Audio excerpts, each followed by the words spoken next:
موسیٰ علیہ السلام کا نام سنے ہیں الحمدللہ، جلیل القدر پیغمبر ہیں. قربان جائیے سفر میں ہے، تھک گئے، کئی گھنٹے چلے، پیدل چل رہے تھے، تھک گئے، اب پاؤں میں طاقت نہیں، بیٹھ گئے. رب کی بارگاہ میں دعا کری، مولا اب تیرے موسیٰ کو چلا نہیں جاتا، یا اللہ کوئی سواری کا انتظام ہو جاتا تو میرا سفر مکمل ہو جاتا. اللہ نے کہا موسیٰ تھوڑی دور اور چل، وہ جو پہاڑی ہے نا وہاں میرا ایک بندہ بیٹھا ہے، وہ تیری سواری کا انتظام کر دے گا. ماشاءاللہ. موسیٰ علیہ السلام نے کہا کہ مولا کوئی سواری کا انتظام ہو جاتا، تیری سواری کا انتظام کر دے گا. جا.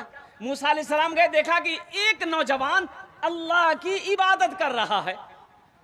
سلام دعا ہونے کے بعد وہ نوجوان نہیں پہچانتا تھا یہ اللہ کے پیغمبر ہیں، یہ اللہ کے کلیم موسیٰ علیہ السلام نہیں پہچانتے، کوئی مسافر ہوگا. سلام دعا ہوئی تو موسیٰ علیہ السلام نے دائیں دیکھا، بائیں دیکھا، آگے دیکھا، پیچھے دیکھا، اوپر دیکھا، نیچے دیکھا، کوئی سواری نہیں ہے. اب اس وقت کی سواری تھپاچی تھوڑے تھی، ارے اس وقت کی سواری موٹر سائیکل، جیپ، کار، ٹرین، بس نہیں، وہ اس وقت تھی انوں کے، یہ سب کے تو بنیاد ہی نہیں تھی، وجود ہی نہیں تھا یہ تمام سواریوں کی. اس وقت سواری کیا تھی؟ یہ گھوڑا ہے، ہاتھی ہے، اونٹ ہے، کھچر ہے، گدھا ہے، یہی سب سواری. تو دیکھا کہ یہاں اونٹ نہیں ہے، ہاتھی نہیں ہے، گھوڑا نہیں ہے، کھچر نہیں ہے، گدھا نہیں ہے، یہ نوجوان میری سواری کا انتظام کیسے کرے گا؟ لیکن اللہ نے کہا ہے یہ نوجوان تمہاری سواری کا انتظام کر دے گا. بیٹھ گئے تو موسیٰ علیہ السلام نے کہا کہ نوجوان مجھے فلاں جگہ جانا ہے، میری سواری کا انتظام کرو. اللہ نے کہا، اللہ نے کہا ہے سواری کا انتظام کرو. یہ نوجوان کہنے لگا کہ آپ کو کہاں جانا ہے؟ تو موسیٰ علیہ السلام نے کہا کہ مجھے فلاں مقام پہ جانا ہے. کہا کہ ابھی کر دیتا، ابھی سواری کا انتظام کر دیتا ہوں. اور قربان جاؤ آسمان کی طرف یہ نوجوان دیکھا ایک بادل کا ٹکڑا ہے، بادل کے ٹکڑے کی طرف یہ نوجوان اشارہ کیا شہادت کی انگلی سے، اے بادل کا ٹکڑا زمین پہ لگ جا. نوجوانوں سنو ماں باپ کا مقام کیا ہے، سنو لاکھ تہجد پڑھ لو، اشراق پڑھ لو، چاشت پڑھ لو، اوابین پڑھ لو، صلاۃ التسبیح کی نمازیں پڑھ لو، قسم خدا کی ماں باپ ناراض ہے یہ ساری عبادتیں تمہاری بیکار ہے. ماں باپ راضی ہے اللہ راضی ہے، ماں باپ ناراض ہے اللہ ناراض ہے. پہلے روٹھے ہوئے ماں باپ کو منا لو، اللہ تم سے راضی ہو جائے گا.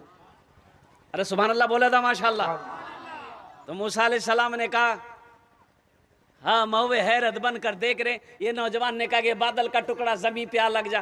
زمین پہ وہ دھیرے دھیرے بادل کا ٹکڑا آیا، زمین پہ لگ گیا. تو موسیٰ علیہ السلام کو یہ نوجوان کہتا ہے حضرت اب اس بادل کے ٹکڑے پہ بیٹھ جائیں، اے بادل کا ٹکڑا یہ جہاں جانا چاہیں انہیں پہنچا دے.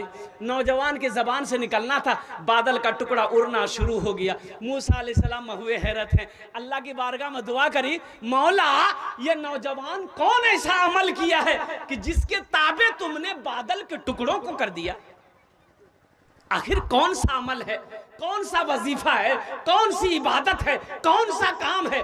تو رب نے ارشاد فرمایا اے موسیٰ یہ اپنے ماں باپ کا فرما بردار بیٹا ہے. سنو یہ اپنی ماں کی بہت خدمت کیا ہے، اپنے باپ کی بہت خدمت کرتا ہے. ایک دن اس کی ماں نے کہی کہ مولا میں اپنے بیٹے سے راضی ہوں، تو بھی راضی ہو جا. اے موسیٰ سنو یہ اپنے ماں باپ کو اتنا فرما بردار ہے کہ اس کی کوئی دعا رد نہیں کرتا ہوں میں جو بھی دعا کر دے میں اسے قبول کرتا ہوں. اے موسیٰ ابھی تو صرف انہوں نے بادل کے ٹکڑے کو حکم دیا، میں زمین پہ لگا دیا. قسم ہے میرے عزت و جلال کی اگر وہ آسمان کو بھی حکم دیتا میں اسے بھی زمین پہ لگا دیتا.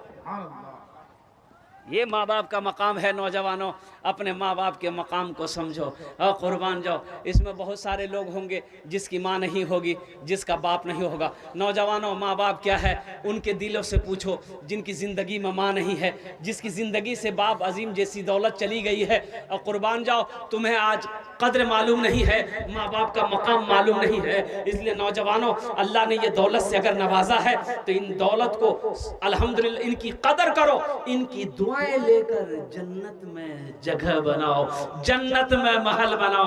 ماں آنچل اٹھا کر دعا کر دے گی اللہ تیرے تقدیر کو بدل دے گا. باپ دعا کر دے گا اللہ تیرے مقدر کو بدل دے گا. انشاءاللہ ماں باپ کی خدمت کرو گے کتنے لوگ تیار ہیں؟ انشاءاللہ